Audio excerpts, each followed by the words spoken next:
Inside the billion-dollar empire of Apple, the untold story of power, vision, and obsession. Cue the soft hum of a futuristic soundtrack. Fade in. A sleek, white Apple store in downtown Manhattan, bustling with energy, looks more like a cathedral than a retail space. People aren't just shopping, they're worshipping. But this story didn't start with lines wrapping around buildings or $3 trillion market caps. No. It started in a small garage in Los Altos, California. And it started with three men, two of whom had beards, and one of whom had a vision so obsessive, it would change the world. The garage myth and the birth of a giant. It's 1976. While most teenagers are obsessing over disco balls and drive-ins, 21-year-old Steve Jobs and his friend Steve Wozniak are soldering together a revolution. The first Apple computer, Apple I, is a clunky piece of circuitry slapped onto a wooden board. But here's the twist, it worked. They weren't building a product. They were building a rebellion. Against IBM. Against big tech. Against the idea that computers were only for businessmen in suits. What they didn't know was that this little rebellion would soon become the most iconic brand on the planet. Think different, the cult of Apple. By 1984, the world met the Macintosh. And Apple wasn't just a company, it was a philosophy. A movement. A middle finger to conformity. The infamous Super Bowl ad, directed by Ridley Scott, portrayed Apple as the lone savior in a dystopian world ruled by Big Brother. Steve Jobs wasn't selling computers. He was selling belief. He wanted people to think different, not because it sounded good on a t-shirt, but because it was his religion. Design mattered. Emotion mattered. The product had to be perfect, even if it meant driving his team insane. People didn't buy Apple products. They bought into Apple. The fall and the return of the Messiah. But success is never a straight line. Jobs was eventually kicked out of his own company in 1985. Apple, without its spiritual leader, began to lose its soul.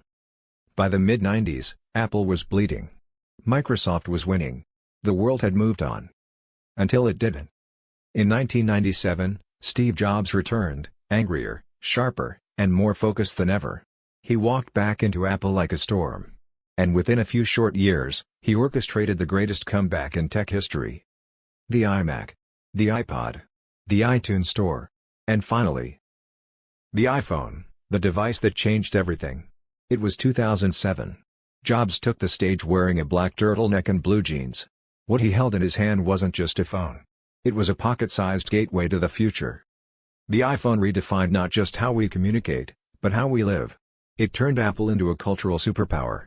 It destroyed the camera industry, crushed BlackBerry, and rewrote the rules of design. Suddenly, Apple wasn't just a tech company. It was the company. Behind the curtain, secrets of the Apple machine. Apple's empire runs on secrecy.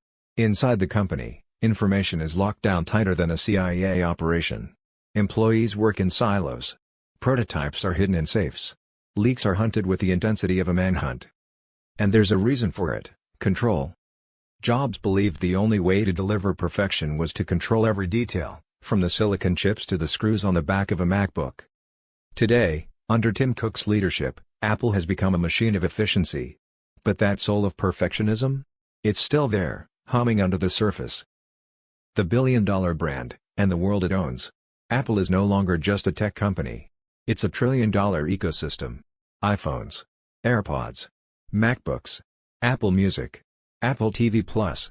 Apple Pay. iCloud. App Store. Think about it, Apple takes a cut from every app you download, every song you stream, every photo you store, every tap you make to pay for coffee. It's not a company, it's a country. And we're all living in it.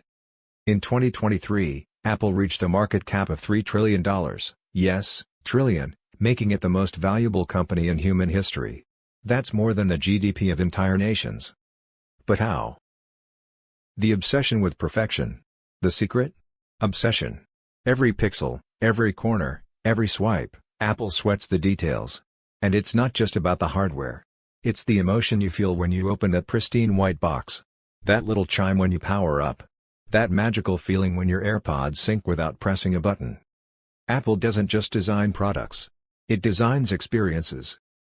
Controversies, control, and the cost of greatness. Of course, behind the shine is a darker side. Labor issues in China. Accusations of monopolistic control over the App Store. Environmental concerns. and the criticism that Apple products are now more about profit than innovation. But despite it all, people keep coming back. Why? Because Apple isn't just a brand, it's part of their identity. You're not just buying a phone. You're buying a lifestyle. A sense of status. A piece of the future. The future of Apple, and why it's just getting started.